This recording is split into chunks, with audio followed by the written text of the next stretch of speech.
It doesn't seem like my internet is going to come back anytime soon.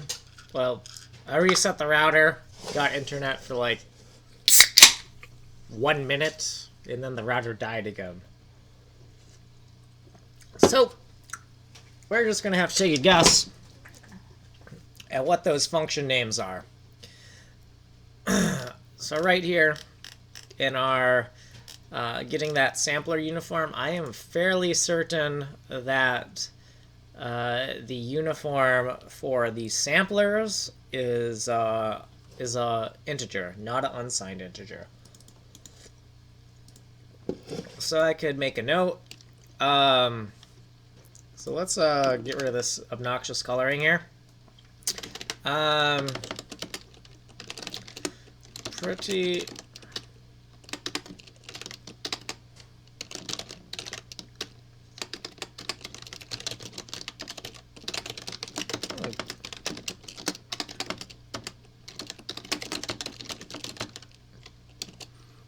so I'm pretty sure texture samplers are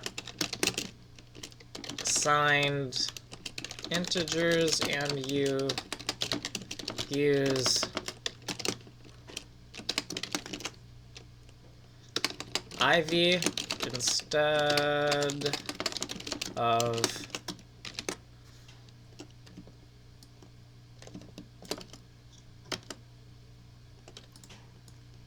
just make a note, but no internet access to look this up. We're gonna have to take some guesses. I'm pretty sure that I need to use this instead of this. Let's take that, we'll put that right there, and we're going to have a similar problem in the putter. So in the putter, same deal. So I'm just gonna write I'm gonna write the same type of comment. So potential bug, I believe is what I can't spell.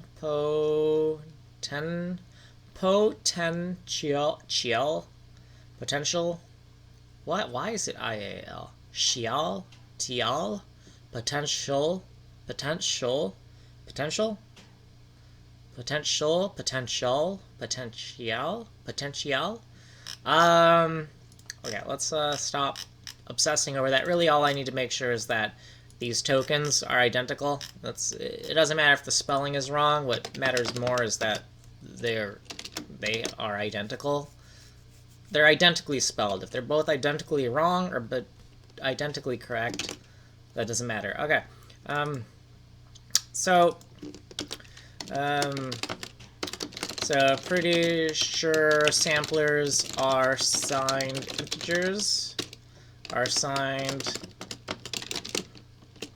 integers. So use form. So 1i instead of. Okay. The same deal, just making a note that instead of using this, I want to use this, right? And then I can just kind of like paste that there. And I don't know why I need that this comment anymore.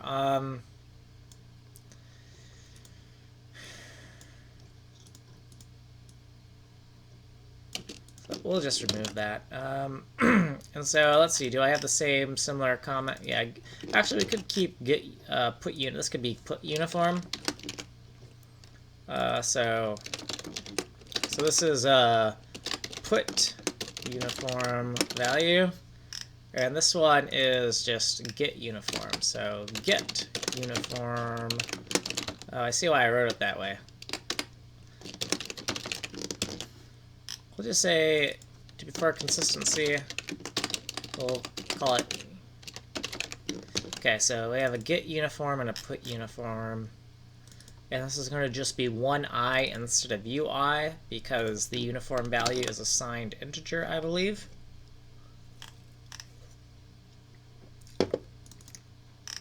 And iv instead of uiv. Okay, so that looks good. So what we're almost ready to do is, I think we'll try to use this object, knowing that it does not yet push the actual texture data, but we can still try to partially integrate this object and see if it actually works to set the uniform values to get the sampler working correctly. But the first thing is we're just gonna run this and see if okay, yeah, so we didn't make any syntax errors. Yeah, that's pretty cool. No syntax errors after making all those changes, which worries me. Okay, so I'm just gonna put up a whole bunch of X's right here. I'm gonna test the code really quick, see if it runs. Okay, now it doesn't run. So just wanted to make sure that because sometimes when I'm editing something and I don't make any mistakes, it's because I'm editing the wrong file. For example, a lot of times I'll write bash scripts that concatenate a whole bunch of source files, and then I will work in that concatenated generated file instead of the actual source file it was concatenated from. And then I'll be like, oh, I made all these changes and it still runs. And it still runs because I'm editing the wrong file. So I'm always paranoid about that. But looks like it's still working. And we're going to... The goal is eventually, once those samplers are correctly set, we should not see like these green and red quadrants. Instead, we're going to see like a green and a red checker pattern.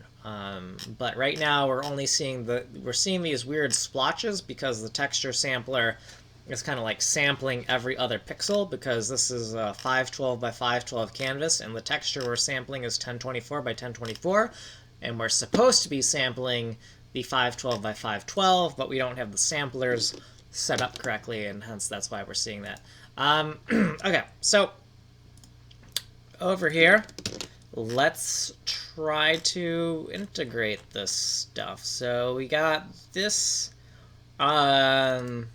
get and get, put and put. Now we will get errors because these haven't been filled out and we have those in there, but we'll uncomment the errors once that code gets invoked. So yeah, we got pix get, pix put. Okay, so up in the main kind of section here. So this unipix right here, let's look where that's created, because I think after we create it is where we start to manipulate it. Yep, so unipix.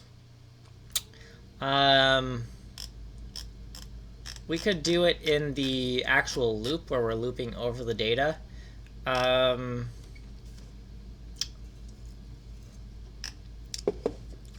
Yeah, because this isn't where we do it. This is kind of where we set up. We kind of set it up in kind of two phases here, which is kind of not the ideal situation. That makes it a little bit spaghetti code. Maybe we'll find a way to centralize it and make it a little bit nicer. Okay, so here's where we have, where we're kind of like doing further population of these. These are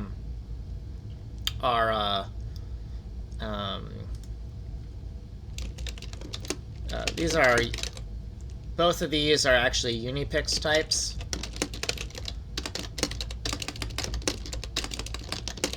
Alright, so we can make just a little footnote there. This is just to help me remember that when I'm trying to see the connections in the code, I'll kind of remember that these are unipix types. Same there. Type is unipix, right? You can do that right here.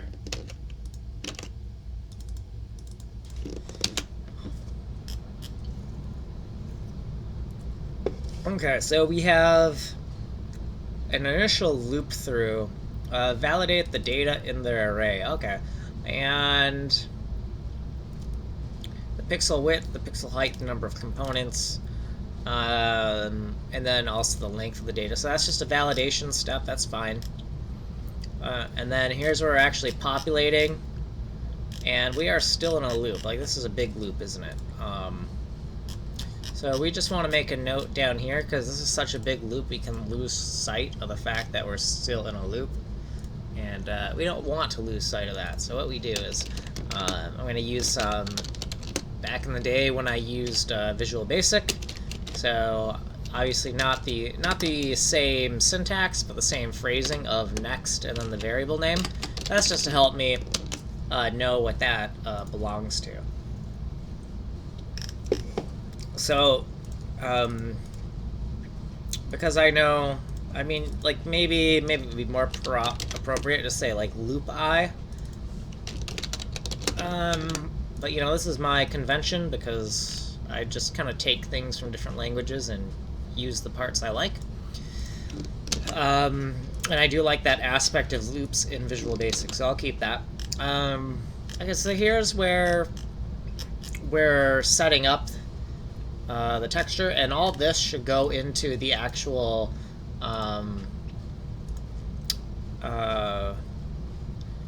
this GPU variable container stuff. Now has memory.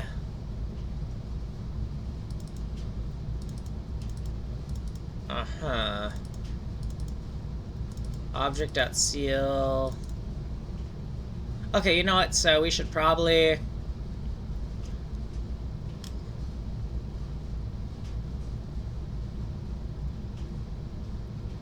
Well, we could keep.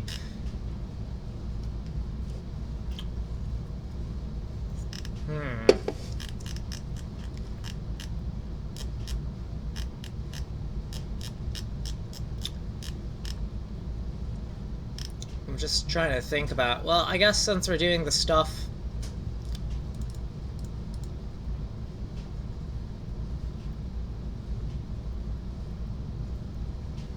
That's true. Okay.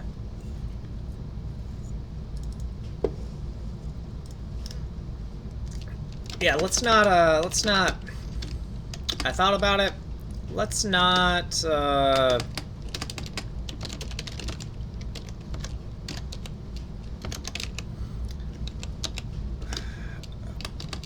looping through, so this is nice, right? We automate it and we loop through both of them, but sometimes it's good to just be explicit.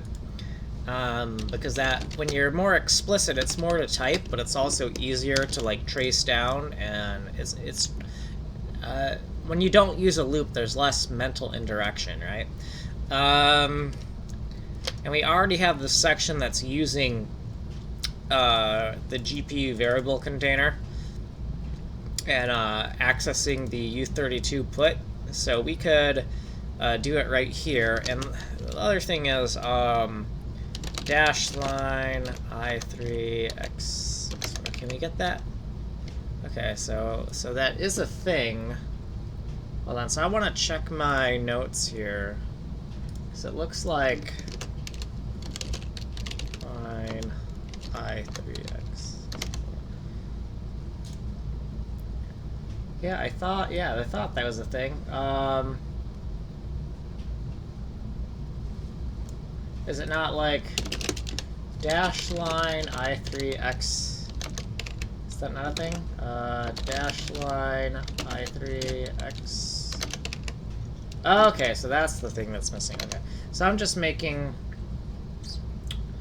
Right, I have a whole bunch of synonyms for making these different lines, and it looks like my habit for how I like to type it changes. Really, I should probably stick with one, but the idea is not to have to remember what the shortcut is, to just be able to, like, my shortcuts aren't supposed to be things that I remember. They're things that I have enough synonyms where what I am looking for will just pop up. So it's like a, if I were John Mark, what shortcut would I make up for this thing that I want, right? And then it just happens. So, for instance, if I want a for loop in JavaScript, I'd be like, well, what kind of... It's like if you had amnesia, right? Because I have like thousands upon thousands. I have like 250,000 shortcuts, right? So if I'm not going to remember all of that, so pretend you have amnesia and you just forgot all your shortcuts, but you know you have this shortcuts file and you type special phrases to get to the information. So you're like, okay, well, if I was John Mark and I had a for loop for JavaScript in my code, what would that be called? Okay, well, I am John Mark. Okay, well, since I am John Mark, well, I guess I would call it JS for loop, right? Oh, what do you know? We have a little for loop in JavaScript, right? So that's the idea, right? Okay, so let's go back to focusing on what we're doing here.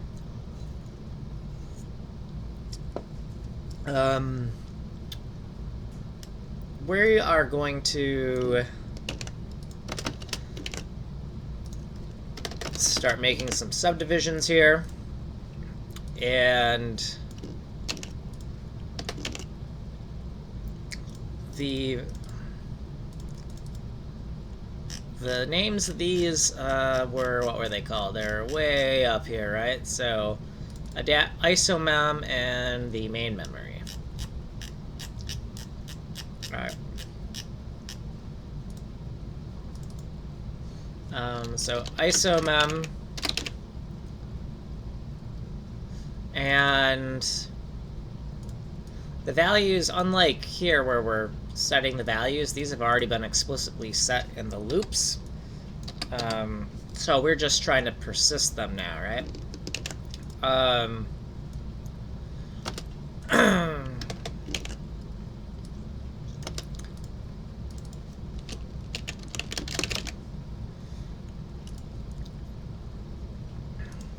And we don't actually have a dash line that goes to Steve, do we?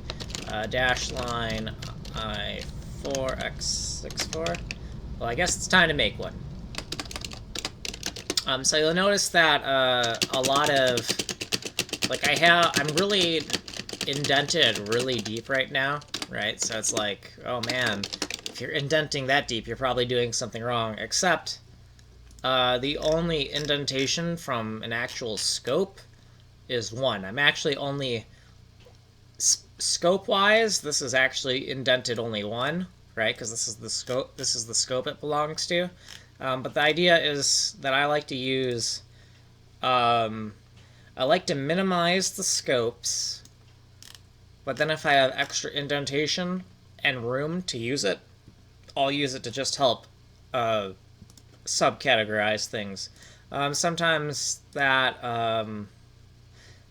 can get kind of ugly, because I'm noticing that sometimes when you indent too much and too often, your indentation starts to look like a curve. Like, this looks like a little circle right here if we, like, follow that. That kind of annoys me. So I almost want to just do that and indent a little bit more extremely just to get rid of that problem. And I might. Okay, so I have this thing where I like everything to line up. So let's, so in the middle,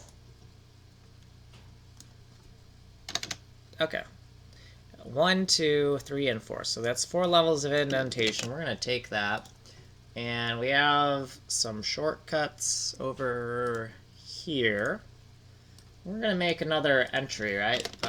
So it's the same thing, but this is, we're indenting 4 levels.